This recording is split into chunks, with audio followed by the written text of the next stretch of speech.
ఇవాళ రేవంత్ రెడ్డి గారు ఆయన మాట్లాడేది ఏంటంటే ఎంతసేపు మా మీద మాట్లాడే ప్రయత్నం చేస్తున్నాడు, నన్ను వ్యక్తిగతంగా నిందించే ప్రయత్నం చేస్తున్నాడు.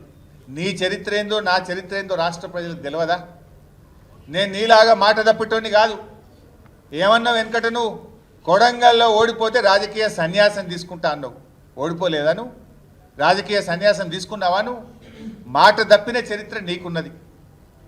కానీ అదే మేము మాట మీద నిలబడ్డ చరిత్ర, తెలంగాణ ఉద్యమం నుంచి వచ్చినటువంటి వాళ్ళం, ప్రజల కోసం తెలంగాణ రాష్ట్రం కోసం 2 సార్లు ఎమ్మెల్యే పదవికి, ఒకసారి రాష్ట్ర మంత్రి పదవికి మా నాయకుడు కేసీఆర్ చెప్తే రాజీనామా చేసిన చరిత్ర నాకు మా పార్టీకి ఉన్నది.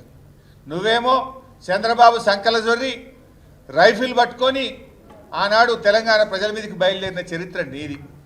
అదే తెలంగాణ ప్రజల కోసం రాజీనామా చేసిన చరిత్ర నాది. ఇలా రుణమాఫీ చేసినా రాజీనామా చేయని రంకెలేస్తున్నావు రేవంత్ రెడ్డి గారు. నేను నీకు స్పష్టంగా ఆ రోజు నా సవాల్, మీరందరూ కూడా మీరే సాక్ష్యం, గన్ పార్కులో అసెంబ్లీ ముందు అమరవీరుల స్తూపం దగ్గర నేను చాలా స్పష్టంగా చెప్పిన ఆ రోజు కావాలంటే రిజిగ్నేషన్ లెటర్ కూడా ఆ రోజు ఇచ్చిన కాపీ మీ అందరి దగ్గర ఉంది, మళ్ళీ కూడా ఇస్తాను మీకు.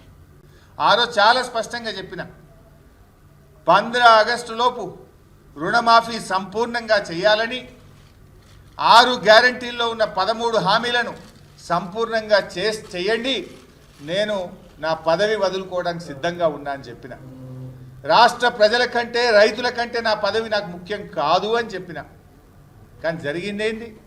6 గ్యారంటీల సంగతి పక్కన పెట్టు, రుణమాఫీని కూడా నువ్వు పూర్తిగా చేయలేదు, అడ్డంగా దొరికిపోయినావు నువ్వు.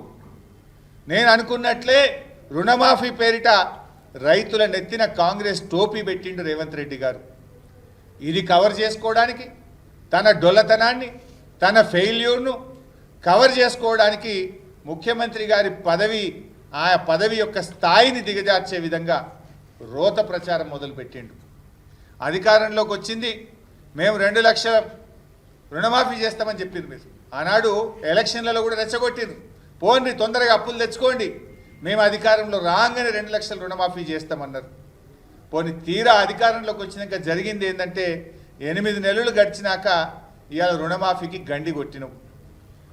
అధికారం దక్కించుకోవడానికి మోసం, దక్కిన అధికారాన్ని నిలుపుకోవడం కోసం మోసం. నీ 8 నెలల ప్రయాణం అంతా కూడా మోసాల చరిత్రనే, మొత్తం మోసాలు తప్ప ఒక్క మాట మీద నిలబడ్డ చరిత్ర లేదు. అదే బీఆర్ఎస్ పార్టీ ఆ రోజు మేము మా 9.5 ఏళ్ల పాలనలో రైతు బంధు కింద 70,000 కోట్లు రైతులకు నగదు బదిలీ చేశాం, రుణమాఫీ కింద 30,000 కోట్లు రైతులకు అందించాం. మా 9.5 ఏళ్లలో 1,00,000 కోట్ల రూపాయలు నేరుగా రైతులకు అందించిన ప్రభుత్వం ఈరోజు బీఆర్ఎస్ ప్రభుత్వం. నువ్వు మాత్రం ఎన్నికల ప్రచారంలో ఉదరగొట్టి ఇవాళ అధికారంలోకి వచ్చిన తర్వాత ఉసూరు మంపించినటువంటి పరిస్థితి. రైతులకు రైతు భరోసా అన్నావు, రైతు కూలీలకు ఇస్తా అన్నావు, కౌలుదారులకు ఇస్తా అన్నావు, అందరికీ ఎగనామం పెట్టినావు. రైతు బంధు పైసలు ఎగ్గొట్టి ఇవాళ ఆ పైసల్ని రుణమాఫీకి డైవర్ట్ చేసి అది కూడా తూతూ మంత్రం చేసినావు. ఇవాళ ఆగస్టు 20వ తారీఖు వచ్చింది, కేసీఆర్ గారు ఉండగా జూన్ జూలైలో రాష్ట్రంలో రైతులందరికీ రైతు బంధు వచ్చింది. మీరు డ్రామా పెట్టిండ్రు, క్యాబినెట్ సబ్ కమిటీ చేసినాం, జిల్లాలో అభిప్రాయాలు తీసుకుంటాం, అసెంబ్లీలో చర్చ పెడతాం, రైతు భరోసా మీద నిర్ణయం తీసుకుంటామన్నారు. ఆగస్టు 20వ తారీఖు వచ్చిన ఈ రోజు వరకు రైతు భరోసా మీద నిర్ణయం తీసుకోలేదు. అసెంబ్లీలో చర్చ పెట్టమని అసెంబ్లీలో చర్చ పెట్టకుండా మీరు పారిపోయింది. మీరు ఆ రైతు భరోసా డబ్బులు ఎప్పుడు ఇస్తారో ఇప్పటిదాకా స్పష్టత లేదు. ఇవాళ రైతులు మళ్ళీ అప్పులు తెచ్చుకుంటున్న పరిస్థితి వచ్చింది. రైతు భరోసా ఎగ్గొట్టి ఆ డబ్బులను రుణమాఫీకి మళ్ళగొట్టి పోని అదన్న పూర్తి చేసినావా అంటే ఆ రుణమాఫీని కూడా సగమే చేసినావు, అది ఇంకేదో మొత్తం చేసినట్టు బిల్డప్లు ఇస్తున్నారు. ఈరోజు ఊళ్ళకి పోతే రైతులందరూ కూడా కన్నీళ్లు పెట్టుకుంటున్నారు. రుణమాఫీ కోసం కాలేదని చెప్పి అగ్రికల్చర్ ఆఫీసర్ల చుట్టూ, బ్యాంకుల చుట్టూ కాళ్ళ చెప్పులు అరిగేదాకా, అర్ధరాత్రి పూట కూడా వాన పడుతుంటే రాత్రిపూట కూడా బ్యాంకు మెట్ల మీద పడిగాపులు కాస్తున్న పరిస్థితి ఉన్నది. ఇలా ఓపిక నశించి బ్యాంకుల ముందు ధర్నాలు, వివిధ జిల్లాల్లో రాస్తా రోకోలు ఇవాళ జరుగుతున్న విషయం కూడా మీ అందరికీ తెలుసు. ఇవాళ నేను ఒకటే కోరుతున్నా రేవంత్ రెడ్డిని, నిజంగా రుణమాఫీ చేస్తే మీరు శ్వేతపత్రం విడుదల చేయండి. అసలు రుణమాఫీ చేసిండ్రా? ఈ రాష్ట్రంలో అప్పు తీసుకున్న రైతులు ఎందరు? రుణమాఫీ ఎందరికి అయింది? ఎంత డబ్బు రైతుల ఖాతాల్లో బదిలీ అయింది? ఎంతమంది రైతులకు రుణమాఫీ అయింది? ఇంకా ఎంతమంది రైతులు మిగిలిపోయినరో శ్వేతపత్రం విడుదల చేయండి. నువ్వు పెట్టినావు కదా అసెంబ్లీలో నీటిపారుదల మీద శ్వేతపత్రం అని, అప్పుల మీద శ్వేతపత్రం పెట్టినావు కదా, రుణమాఫీ మీద శ్వేతపత్రం ఎందుకు విడుదల చేయవు అని నేను అడుగుతా ఉన్నా. రాష్ట్రంలో అర్హులైన రైతులు ఎందరు? నువ్వు రుణమాఫీ ఎందరికి చేసినావు? ఇంకా ఎంతమంది మిగిలిపోయింది?